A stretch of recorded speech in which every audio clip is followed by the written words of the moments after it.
This is the short 10-minute version.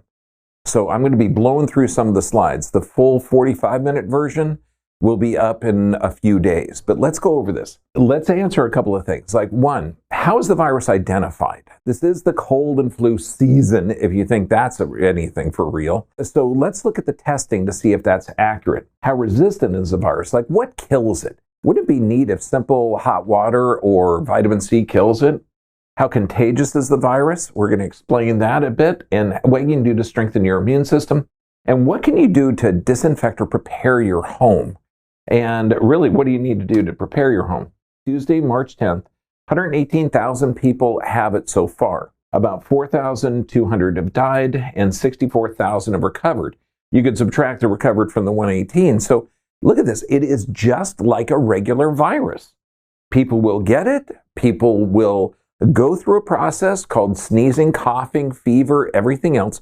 They will recover from it at least 97 to 99% of the time. The death rates outside of China are about 0.8%. Okay, the death rates inside China are around 2%. So look at it, 98 to 99% of the people live. Now, this article came out in the end of January from the Lancet, and they still say that this, like all other viruses, are going to peak around April, and then the cases will fall. Is Wall Street behind this this coronavirus hype? Now, you would think that it'd be a pandemic, but currently, today, it is not a pandemic. Why? World Bank announced the creation of a specialized bonds that would be used to fund the previously funded Pandemic Emergency Financing Facility in the event of an officially recognized World Health Organization pandemic, essentially sold under the premise that those who invested in the bonds would lose their money if any of 6 deadly pandemics hit, including the coronavirus.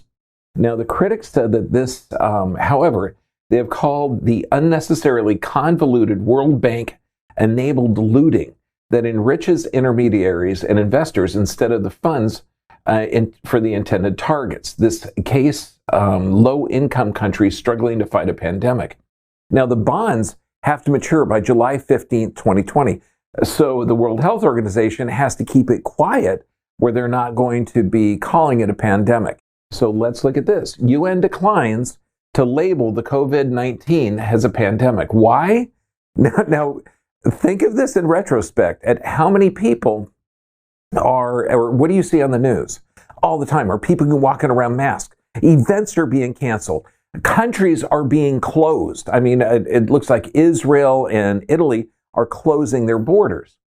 What does the World Health Organization have to say? The World Health Organization so far has resisted describing the crisis as such as saying the word pandemic might spook the world and further lead some countries to lose hope of containing the virus. Really? Okay, yeah, I'm going to believe that one. Let's do a blast from the past. If you can remember back to 2009, the bird flu, and see if this correlates today. Now, this was 11 years ago, but let's just see. They found a brand new variety of a pig and a bird flu that can affect humans. 7 days later, the World Health Organization said it's a phase 5 alert. Okay, and then they're confirming 10 deaths. Now, this is worldwide. Wall Street revealed that a pandemic scare sent stock prices soaring. This means all the pharmaceutical industries stocks went up. And this was after 7 days of recognizing a virus. The chaos being taken behind the scenes by politicians and government officials to prepare the way for implementation of future quarantine and mass vaccinations. Now we come to the real thing. Remember, this is 2009. The creation of this pharmaceutical is this pharmaceutical company's stockholder dream scenario in a time defined by shock, fear, anger, and deep sadness. Congress reacted quickly and passed the Homeland Security Act, while the CDC officials pulled out model state legislation and called the Model State Emergency Health Powers Act, gave sweeping new powers.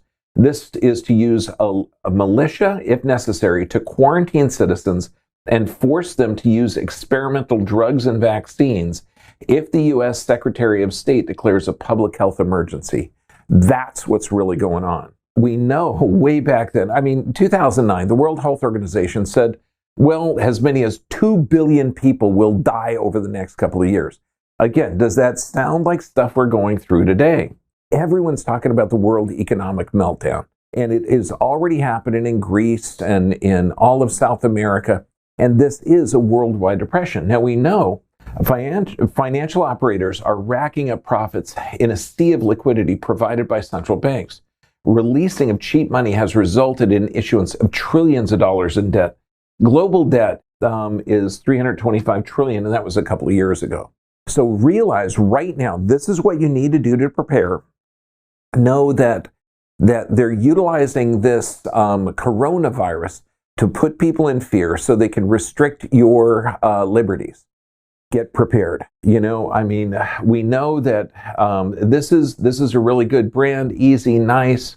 This is my favorite. Okay, Sprouts. Okay, in literally a 5-gallon bucket of Sprouts. Okay, with the sprouting and everything in there, will produce about 150 pounds of food. Sproutpeople.org, excellent, great. It just makes sense to look at some type of food storage. And if you came from a poor background or where you didn't have a tremendous amount of money, do what me and my sisters and mom did back when I was a kid. When you're going to get food, get a couple extra cans of food. If you get a bag of beans is cheap. Bag of rice is cheap, and rice and beans is really a beautiful protein. Look at water sources in your house. Look at the local food harvesting, and also look at all of our videos from 2012 where we talk about survival, waste management, water, and health, and how to make your own colloidal silver. But you need to look at your house right now for food, transportation, water, shelter, waste management, first aid. Now, so let's answer these questions. Number one, how is the virus identified? I recommend going to the Doctor with Insight. Dr. Tim O'Shea is brilliant. And his March newsletter, read it. He talks about it being a boutique epidemic. And he's seen all the epidemics in the past. Brilliant reference letter. But let's look at the science of testing. Okay, now the PCR test is polymerase chain reaction test, invented in the 80s by Dr. Keller Mullis. Now this, in 40 years, doctors have never come up with any test more accurate than this very flawed theoretical estimate of microbial activity. Quantitative PCR is an oxymoron. PCR is intended to identify substances qualitatively, but by its very nature, it's unsuited for estimating the numbers. Although there is a number of common misimpressions that the viral load test actually count the number of viruses in the blood. These tests cannot detect free infectious viruses at all. They can only detect proteins that are believed, in some cases wrongly, to be unique to the HIV. These tests can detect genetic sequences of viruses, but not viruses themselves. Wait a second, does that mean that all the testing that they're doing to quantify that these people have the coronavirus doesn't work? At least it's very inaccurate. If you go to medicine.net, it shows that there may produce false positives, false negatives from insufficient amount of viral material collected or the patient. When we look at this article, brilliant. Regulatory concerns of polymerase chain reaction, carryover contamination. I mean, this is a brilliant article. Talks about the big challenges. The extreme sensitivity of such techniques can result in easy contamination. PCR test is not a test that isolates, identifies, or even detects any particular virus. Now, what do we know about the virus? We know it dies at around 86 degrees. This is why saunas or drinking hot water to heat up your esophagus. This is why this is a brilliant idea. And it's also why viruses typically transfer less in the warmer months as opposed to the cold months. It's a large size diameter, so any type of mask will work. Now, it can live on the surface 12 hours. I've seen some say that the virus can live in an isolated environment up to 6 days or 7 days. But also, it can only live on your hands for 5 to 10 minutes. Now, vitamin C kills it. It directly kills the virus and stops it from replicating. So if you know this, drinking hot water, saunas, rest, all the stuff that you can do to help your immune system. Now, it's infectious. Okay, it affects about 1 to 3 people. The common flu affects about 1 in 1. Measles affects about 1 to 12 to 18. So you can look at the different infectious nature.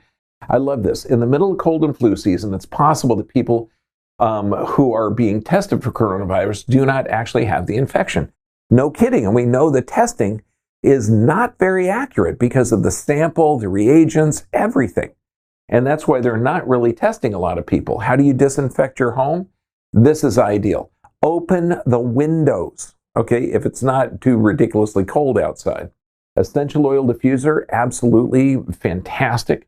Sage, burn sage. The smoke from sage is antimicrobial. Ozone air purifier, we have one of these at our office in Mexico and one up here.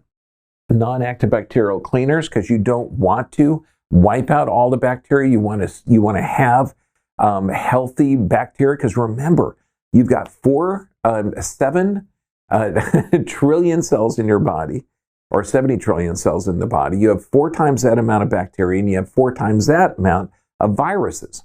So we have a harmonious relationship with our bacteria and our viruses. We are a symbiote. We need that flora. And if you use normal soaps, you're going to be okay. If you use the antibacterial soap with triclosan, you can create a competitive environment, and that can cause damage because you're hurting the bacteria and viruses that you need to live. We know that the Purell, it's insane. Hormone disruptors, cancer, heart disease, infertility, diabetes. And they found out that after 4 minutes of washing your hands, finally it goes away, but 2 minutes, it's still there. How about just use essential oils? Kills it almost immediately, 96% of the time. So this is what you can do, and we covered all this. But look, take the appropriate supplements, get deep sleep, get exercise, do not worry, and use the best anti-coronal device you can have. If people are talking about how countries are closing out, this is the end of times, turn off the TV because they are fear-mongering. It's designed to take away your rights. This is Dr. John Bergman. God bless you. I love you.